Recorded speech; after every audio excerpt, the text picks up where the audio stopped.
तो आज हम इस वीडियो में पढ़ेंगे ई गवर्नेंस। ई गवर्नेंस ना एक बहुत इंपॉर्टेंट चैप्टर है और ये आपको ना 5 to 10 मार्क्स तो फिक्स आता ही आता है एग्ज़ाम में। और ये एक डायरेक्टली क्वेश्चन आता है यहाँ से, मतलब एक तो आईटी, पूरे आईटी में ही डायरेक्टली क्वेश्चन आता है, बट ये कंपेयर टू ना इजी हो जाता है कि एक डे टू डे एक्टिविटी में जो आप यूज़ करते हो ना उससे रिलेटेड हो जाता है। तो सबसे पहले हम देख लेंगे कि मीनिंग ऑफ ई गवर्नेंस क्या है। तो मीनिंग ऑफ ई गवर्नेंस, अगर ई गवर्नेंस से रिलेटेड कोई भी क्वेश्चन आया ना तो आपको एक मीनिंग तो लिखना ही है, उसके बाद क्वेश्चन पे जंप करना है।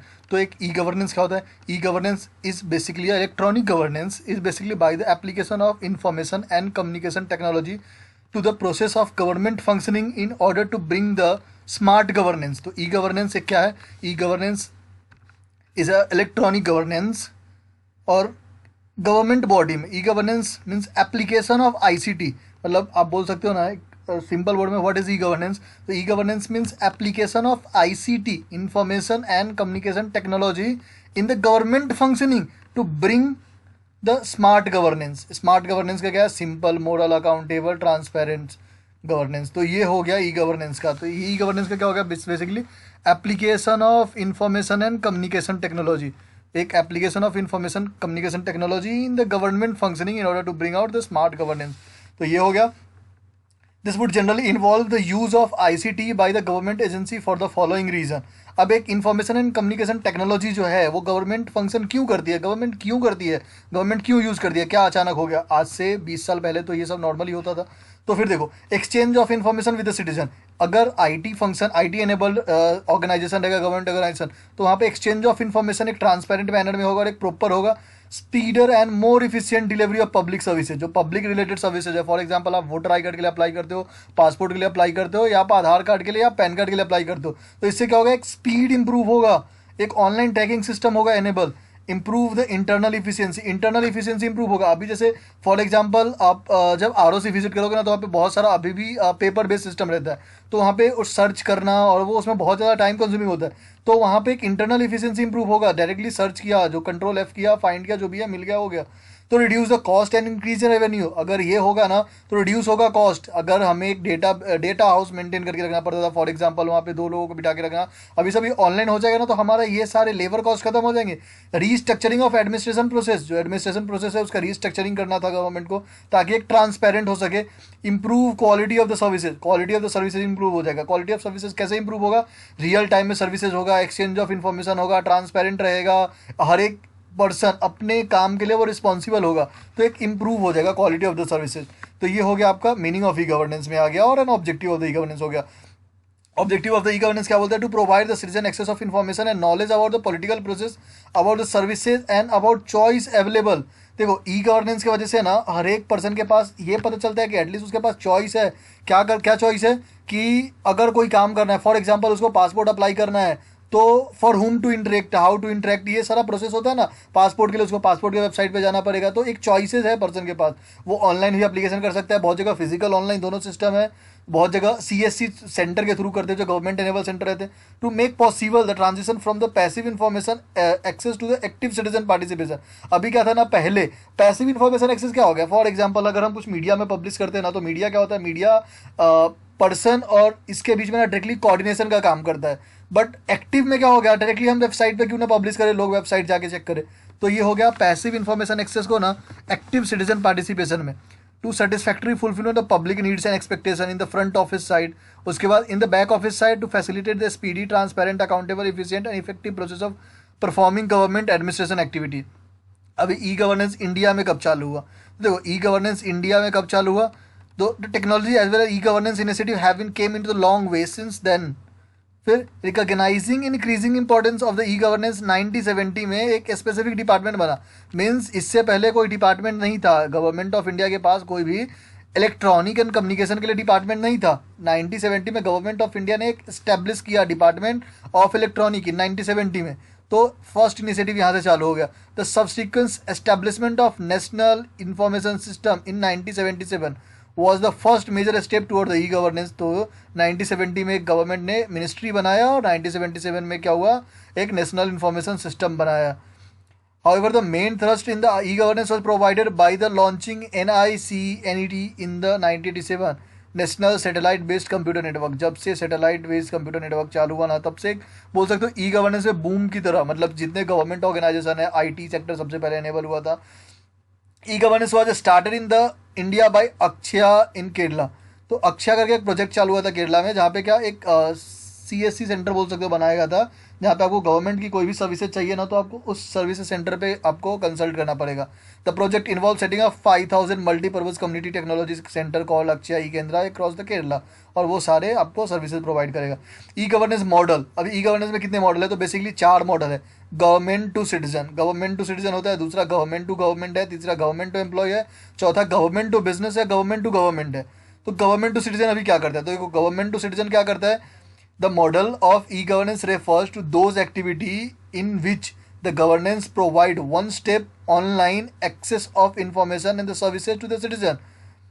तो ये क्या होता है ना, गवर्नमेंट टू सिटीजन में one step online access of information and quality of the services provide करते हैं। G2G application enable citizen to ask question of the government agency and receive answers such as a file, income tax, etc. तो ये होता है ना, जब हम income tax वगैरह फाइल करते हैं तो उसका एक्नॉलेजमेंट हो गया, सबमिशन एक्नॉलेजमेंट हो गया, तो ये सब के लिए गवर्नमेंट टू सिटीजन मॉडल चालू हो गया। It give the citizen choice when to interact with the government. तो अगर ऑनलाइन है तो 24/7। From where to interact the government, website या service centre. From how to interact the government, internet, fax, telephone etcetera. तो types of services which are provided in this model, payment of online bill, online registration application, copy of land record, online filing and complain etcetera. उसके बाद second जो होता है ना, second most important, government to government. अभी government to government में क्या है, this model refers to the services which is shared between the government. एक गवर्नमेंट डिपार्टमेंट दूसरे गवर्नमेंट डिपार्टमेंट के साथ जो शेयर करती है ना इन्फॉर्मेशन, वो सारे यहाँ पे कवर होते हैं। There is a lot of information that need to be the share between the various government agencies, department and organisation. तो ये बहुत सारे इन्फॉर्मेशन है। Many of this information are aim to improve the efficiency and effectiveness of the overall organisation. Ultimate object क्या होता है, मतलब जो ई गवर्नेंस होता है ना उसका अल्टीमेट ऑब्जेक्ट क्या होता है, एक करेक्ट एक्यूरेट इन्फॉर्मेशन जाए। और इन्फॉर्मेशन कब एक्यूरेट होगा, जब आपको मैं इन्फॉर्मेशन सिस्टम पढ़ाऊंगा ना, तो हमें उसमें एक टाइमली होना चाहिए, रिलायबल होना चाहिए। तो इसके बाद इन्फॉर्मेशन जो होगा ना वो यूजफुल होगा। तो ये services, this sharing of information between the police department of the various state. अब क्राइम रिकॉर्ड कब कमा है, कब बढ़ा है, ये सारा शेयरिंग के लिए गवर्नमेंट अपने सर्विसेज यूज करती है। Government document exchange which include preparation, approval, distribution and storage of all government document is also done through e governance. Most of the finance and budget work also done through e governance. तो अभी देखो, सबसे पहले आपको आएगा कि government to government क्या है, government to government mode of e governance क्या है। तो क्या लिखना है कि model refers to the services which are shared between the government organisation. तो this model refers to the information communication technology जो आप करते हो, पहले डेफिनेशन लिखना। फिर आप ये ऐसे मॉडल है ना जिसमें गवर्नमेंट से गवर्नमेंट डिपार्टमेंट में शेयर होता है। उसके बाद there is a lot of information जो गवर्नमेंट से गवर्नमेंट डिपार्टमेंट शेयर होते हैं। इसका ऑब्जेक्टिव क्या था, इसका ऑब्जेक्टिव था कि improve the efficiency and effectiveness of overall governance in operation. और उसके बाद आप 2 पॉइंट लिखना है कि टाइप्स ऑफ इन्फॉर्मेशन क्या, कौन सा टाइप्स ऑफ इन्फॉर्मेशन यहाँ पे शेयर होता है। तो पहला sharing of information between police department, government document exchange including preparation, approval, distribution and storage of governmental document and also through the e governance. Most of the finance through the budget also done through e governance. Government to employ, the model increase the transparency. अभी government to employ में क्या work करता है, ये तीसरा है। तो government to employ increase the transparency between the government and its employ. तो ये ट्रांसपेरेंसी इंक्रीज करता है। Employ can keep a check of functioning and working government and government can keep on employee। एक एम्प्लॉय को proper track रहेगा कि उसका employer कैसे ट्रैक कर रहा है, एक एम्प्लॉयर को फुल ट्रैक रहेगा कि एम्प्लॉय कैसे ट्रैक कर रहा है, और एम्प्लॉय का अटेंडेंस सीट वगैरह हो गया। तो information that can shared by this model कौन कौन सा, all kind of data submission, जैसे अटेंडेंस हो गया, रिकॉर्ड हो गया, एम्प्लॉय का लीव हो गया, various government office is done by the model. Employ can file all the complaints and dissatisfaction by this model. Employ can check their payment and working record, जो भी है उसका अगर कोई लीव है, पेमेंट है, ग्रेचुटी है, तो ये सारा हो सकता है। गवर्नमेंट टू बिजनेस या बिजनेस टू गवर्नमेंट, ये लास्ट है, गवर्नमेंट टू बिजनेस या business to government. In G2B the government deals with the business such as a supplier using the internet and other ICT। तो यहाँ पे ना government एक supplier से कोऑर्डिनेट कर दिया using ICT in simply the business selling product and services to the government. In include two-way interaction and interaction government to business and business to government. B2G initiative can be transactional such as a licensing, permit, procurement and revenue collections। अभी देखो B2G में कहते हैं business to government. Business कब government के साथ coordinate करेगा, पहले जब उसको लाइसेंस लेना होगा, परमिट लेना होगा, प्रोक्योरमेंट करना पड़ेगा, एंड रेवेन्यू कलेक्शन हो गया। ठीक है। दूसरा क्या होगा, तो objective is to cut red tape, save time, reduce operational cost and create a more transparent business environment when dealing with the government. देखो लास्ट क्या है, this information through this model, collection of taxes, rejection of approval of patent also done by this model, rejection of approval of name in case of a company incorporation, आप ये सब डाल सकते हो, payment of all kind of bills and penalty, sharing of all kind of rules and data etcetera, तो आप ये कर सकते हो। बेनिफिट ऑफ ई गवर्नेंस क्या है, देखो बेनिफिट ऑफ ई गवर्नेंस ये सब ना मेन पॉइंट याद रखना। अंदर का कंटेंट ना आपको बहुत सारे कंटेंट याद नहीं होगे जब तक आप रट्टा नहीं मारोगे, तो बट मेक श्योर करना कि आपको मेन पॉइंट सारा याद रहना चाहिए। तो बेनिफिट ऑफ ई गवर्नेंस क्या, better access of information and quality of services to citizen. देखो अगर स्मार्ट गवर्नेंस होगा तो यहाँ पे obviously better access of information and quality of the services for the citizen होगा। दूसरा, simplicity, efficiency and accountability in the governance, simplicity, efficiency and accountability in the governance. अगर smart governance होगा ना तो एप्लीकेशन ऑफ आईसीटी, जो ICT है, information and communication technology governance में, वो कंबाइंड होने के बाद एक डिटेल बिजनेस प्रोसेस होगा, री इंजीनियरिंग होगा, और उसके बाद क्या होगा कि एक प्रॉपर प्रोसेस की वजह से एक सिंप्लिसिटी आएगा, इफिशियंसी होगा, एक अकाउंटेबल पर्सन, कौन अकाउंटेबल है वो आइडेंटिफाई होगा in government. Expand the reach of governance, हम गाँव के मतलब हर जिले में, हर डिस्ट्रिक्ट में, हर स्टेट में, हर विलेज में अपना एक ये कर सकते हैं, क्या बोलते हैं, स्कोप बढ़ा सकते हैं। तो expand the reach of governance, अभी भी क्या है कि बहुत जगह बहुत कुछ नहीं है इंडिया में जो है, बहुत जगह ये क्या बोलते हैं इलेक्ट्रिसिटी कनेक्टिविटी नहीं है, बहुत जगह लैंडलाइन कनेक्टिविटी नहीं है। तो हम क्या करेंगे, एक गवर्नेंस के through expand the reach of governance करेंगे। चैलेंजेस, ये देखो ये मेजर है और ये एग्जाम में मुझे लगता है कि बहुत इंपॉर्टेंट है, ये इस टाइम में आ सकता है। चैलेंजेस इन ई गवर्नेंस, तो चैलेंजेस क्या है, फर्स्ट चैलेंजेस क्या है, लैक ऑफ इंटीग्रेटेड सर्विसेज, एक इंटीग्रेटेड सर्विसेज नहीं है। अभी क्या है, most of the e governance services being offered by the state या central government are not integrated. अब देखो कुछ सर्विसेज ऐसा है कि सेंट्रल स्पेसिफिक प्रोवाइड करती है, कुछ सर्विसेज ऐसा है कि स्टेट स्पेसिफिक प्रोवाइड करती है, और दोनों में कोई भी कोऑर्डिनेशन नहीं है प्रॉपर। तो यहाँ पे लैक ऑफ इंटीग्रेटेड सर्विसेज आ जाता है। इसका बेस्ट एग्जांपल है, अभी देखो आयुष्मान भारत योजना जो है ना, वो पूरे इंडिया में एप्लीकेबल है, बस वेस्ट बंगाल आई थिंक और एक पंजाब में एप्लीकेबल नहीं है वो। तो ये हो गया कि लैक ऑफ इंटीग्रेटेड सर्विसेज, यहाँ पे इंटीग्रेटेड सर्विसेज नहीं है। Lack of key person, lack of key person जो है ना वो दूसरा क्या है कि e governance project lack of key person, not only from the technological aspect but also the management expect बोल सकते हो आप कि एक लैक ऑफ की पर्सन है। लैक ऑफ इंफ्रास्ट्रक्चर होता है, देखो under utilisation of existing ICT, आपके पास ऑलरेडी कंप्यूटर पड़ा हुआ है, आप उसको तो ढंग से यूज़ कर ही नहीं रहे हो। उसमें क्या होता है, आप ढंग से यूज़ नहीं कर रहे हो तो आप उसका प्रॉपर बेनिफिट नहीं ले पाओगे।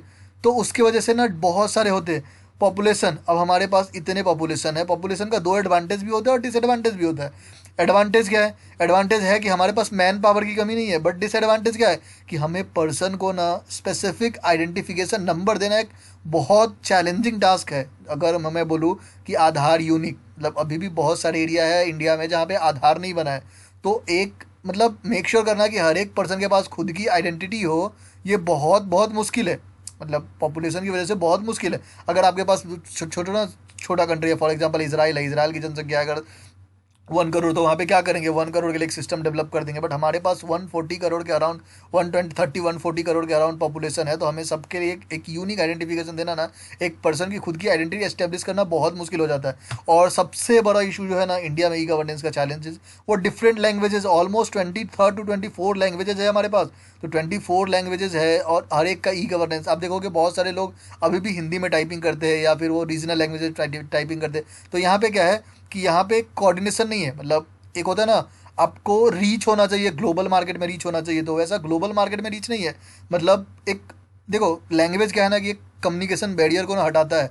मतलब ये नहीं होता कि सबको इंग्लिश आना चाहिए, सबको हिंदी आना चाहिए, बट ये होना चाहिए कि अगर अगला पर्सन आपको कुछ कन्वे कर रहा है, अगला पर्सन आपको कुछ बता रहा है ना, तो आपको वो चीज़ समझना चाहिए। तो वो समझने के लिए ना आपको लैंग्वेज बैरियर नहीं हो, लैंग्वेज मतलब क्लियर होना चाहिए आपको एटलीस्ट। तो वहाँ पे डिफरेंट लैंग्वेजेस की वजह से होता है। तो ये हो गया।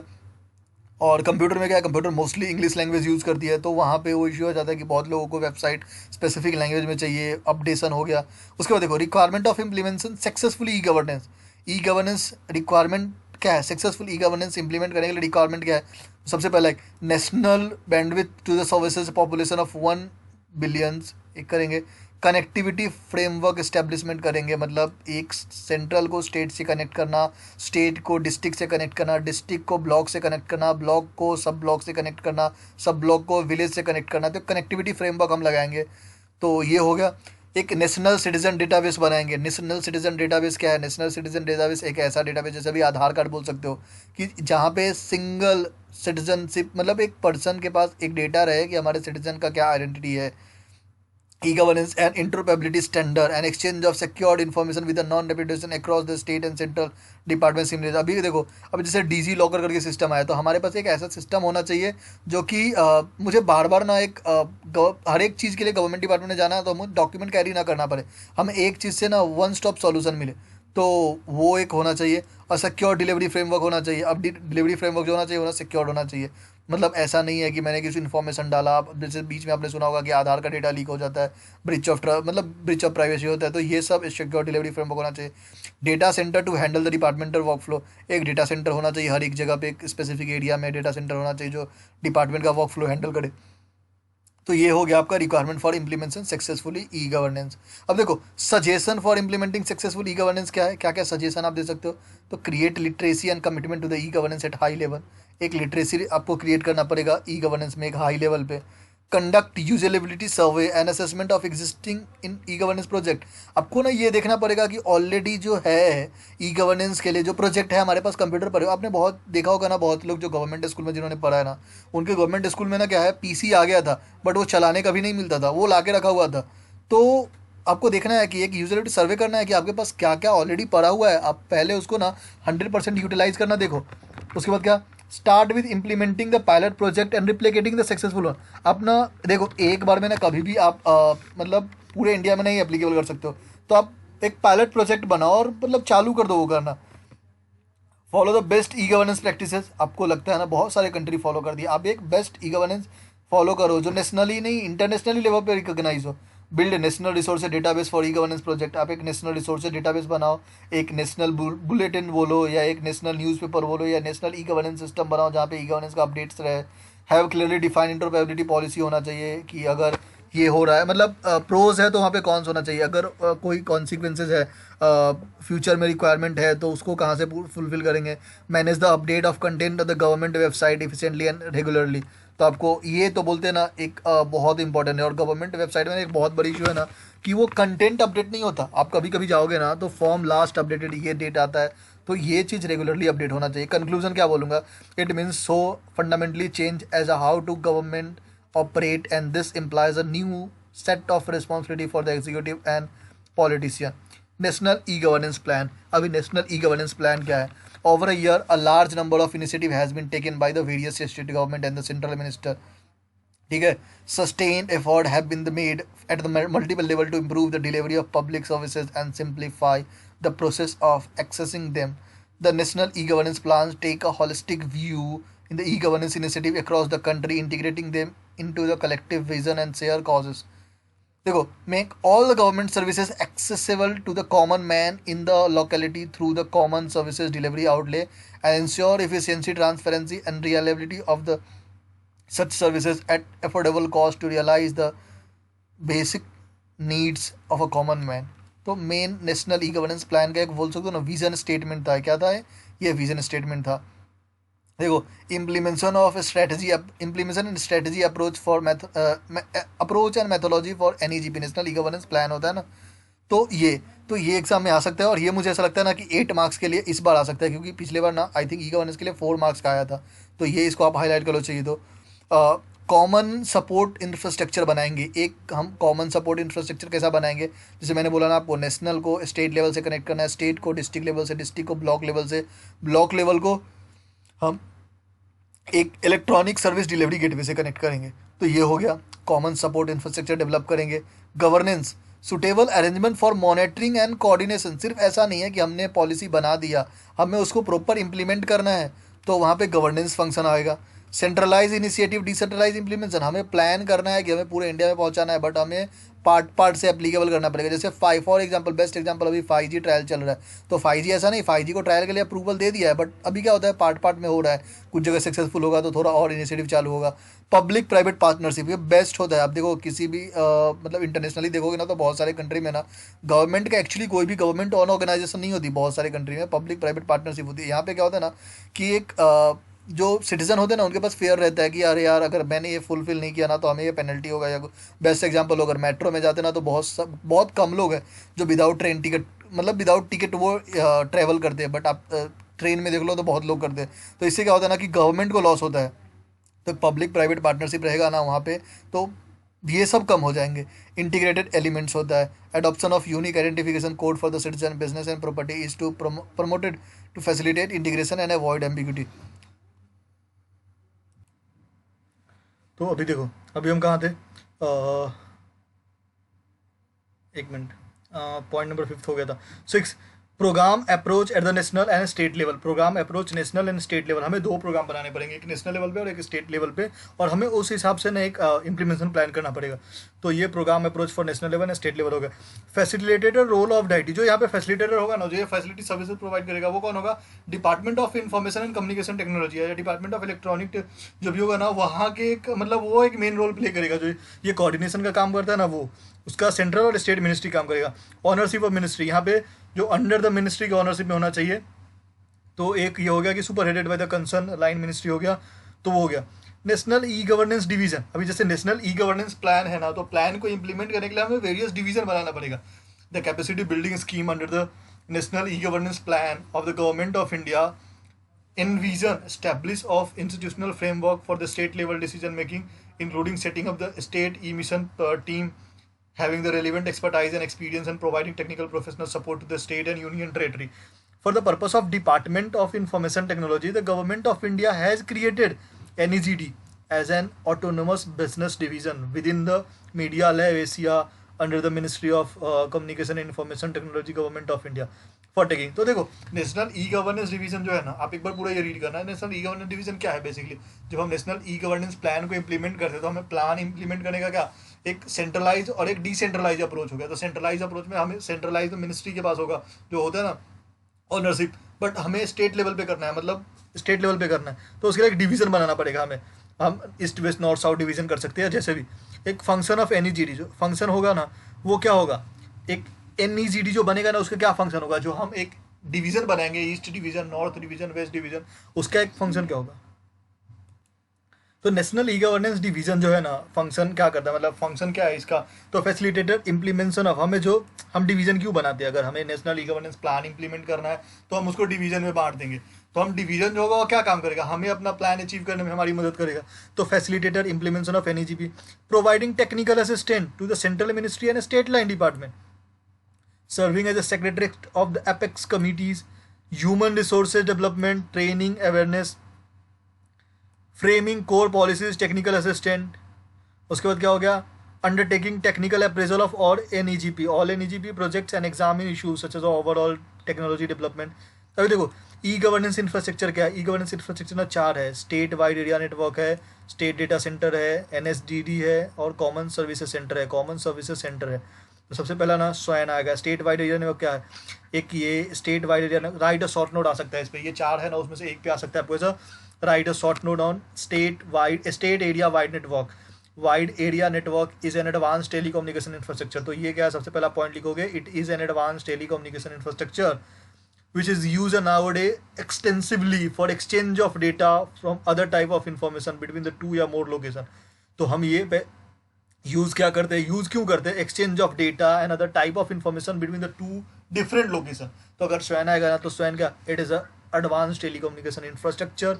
क्या करता है? Exchange of data and other types of information between the 2 more location। The medium of connectivity can be copper, optical fiber, cable या wireless as may be found feasible। Such wide area network in a way create a highway for electronic transfer of information in the form of voice, video and data। Department of IT in Government of India is implementing and provide a scheme known as a State Wide Area Network Scheme। Create such a connectivity in such A state union territory. अभी क्या ना, state UT को एक ऐसा G2G system होता है ना, government to government, government to business, के सारे को कनेक्ट करेगा, एक वाइड एरिया नेटवर्क होगा। तो वो हो गया। सो एन का फीचर क्या है? स्टेट एरिया वाइड नेटवर्क जो है ना, उसका फीचर क्या है कि ये एक वर्टिकल कंपोनेंट है, एक horizontal component. State wide area network deploy in the state would be 2 component. Vertical component of the swan is implemented using multilayer architecture, typically 3 tyre. ये स्टेट को, हेडक्वार्टर को, स्टेट यूटी को, state को ये क्या करेगा, डिस्ट्रिक्ट से connect करेगा, देन डिस्ट्रिक्ट को क्या करेगा, ब्लॉक से कनेक्ट करेगा, और ब्लॉक को क्या करेगा, डिस्ट्रिक्ट को क्या करेगा, स्टेट को क्या करेगा, डिस्ट्रिक्ट से करेगा, डिस्ट्रिक्ट को कनेक्ट करेगा ब्लॉक से, और ब्लॉक जो होगा ना, ये सबको जो कनेक्ट करने का पॉइंट होगा ना, उसको पॉइंट ऑफ प्रेजेंस बोलते हैं, पॉइंट ऑफ प्रेजेंस बोलते हैं। Horizontal government department at each tier are connected to the respective pops. तो देखो, ये 2 वर्टिकल कंपोनेंट और हॉरिजॉन्टल कंपोनेंट क्या होता है, एक ऐसा सिस्टम जो स्टेट को कनेक्ट करेगा डिस्ट्रिक्ट से, डिस्ट्रिक्ट को कनेक्ट करेगा ब्लॉक से, तो ये हो गया वर्टिकल कंपोनेंट। बट एक ऐसा सिस्टम जो एक स्टेट को दूसरे स्टेट से, दूसरे स्टेट को तीसरे स्टेट से कनेक्ट करेगा ना, वो हॉरिजॉन्टल कंपोनेंट आ गया। स्टेट डेटा सेंटर, हर एक स्टेट को एक डेटा सेंटर खुद का बनाना चाहिए जहाँ पे उस सिटीजन्स का डेटा मेंटेन करे। It is a process create state data center, the state console services application infrastructure to provide efficient electronic services of G2G, G2C and G2B. State data center has been identified one of the most important element in the core infrastructure of supporting e-governance. देखो अभी तक ना सारे state के पास ना खुद का एक स्टेट डेटा सेंटर बहुत बड़ा नहीं है, जैसे कर्नाटका के पास तो खुद का है, बाकी सारे के पास नहीं है। तो it has been identified one of the most important element है अगर स्टेट को ग्रो करना है तो। State data center would be provide many facilitation, मतलब सम ऑफ द की क्या क्या क्या प्रोवाइड कर सकता है, पासपोर्ट सर्विसेज है, स्टेट है, इंटरनेट पोर्टल है, डिजास्टर रिकवरी है, रिमोट मैनेजमेंट है, या फिर आप वोटर आई कार्ड करोगे, ये सारे सर्विसेज प्रोवाइड करेंगे। SDC would also provide a better operation management, control and minimize overall cost of data management, IT resources management, deployment of other cost. National service delivery gateway, अभी देखो ये जो national service delivery gateway है ना, तो एक मतलब बोल सकते हैं एक गेटवे टाइप है, मतलब हर एक सर्विसेज जाए ना तो इसके थ्रू रूट होके जाए, तो गेटवे जैसा है। The national service delivery gateway of the government of India aim to make all the government services accessible to the common man in the locality through the common services delivery outlet and ensure efficiency, transparency and reliability of the services, जो कि एक information का actually basic rule ही है कि वो एक reliable होना चाहिए, ट्रांसपेरेंट होना चाहिए और टाइमली होना चाहिए। One of the goal of the government is to meet the vision and need of corporate collaboration and integrated information across the different departments in the center, state and local government. Government system characterized by the island of legacy system using heterogeneous platform and technology and spread across the diverse geographical location and having the state automations make this risk very challenging. Vision of NSGT, एक बार ये पूरा पढ़ लेना। Objective of NSGT क्या है, ये 8 mark के लिए आया था और ये बहुत इंपॉर्टेंट है, इसके लिए मैंने इसको स्टार्ट किया। तो एक बार ये रीड करना, बस रीड करना, और मतलब एक बेसिक पॉइंट है, reduce the cost of e governance होगा, एनेबल ट्रांजेक्शन लॉगिंग होगा, help in protect and legacy होगा, enable integrated cross centre, state centre, data centre and block centre होगा। कॉमन सर्विस सेंटर क्या है, ये लास्ट है। Common service centre क्या है, the common service center are propose to be the delivery point for the government, private and social sector services to the rural citizen. अभी देखो गाँव में जाओगे ना आप, तो गाँव में जैसे ration card, Aadhaar card, voter I card, ऐसा बनाने के लिए ना सब एक कॉमन सर्विस सेंटर रहता है जहाँ पे गवर्नमेंट की सारी सर्विसेज एक्सेप्ट होती है, पासपोर्ट हो गया। The CSC scheme is a way to the bottom-top model for delivery of the content, services, information and knowledge that can allow like-minded public and private enterprises through the collaboration framework to integrate their goal of profit as well as social objective into the sustainable business model for the achieving rapid socio-economic changes in the rural India. तो एक common services centre बनाना पड़ेगा। Common services centre एक ऐसा centre होगा जहाँ पे सारे government services one stop पे मिलेगा, तो ये गवर्नमेंट को करना पड़ेगा।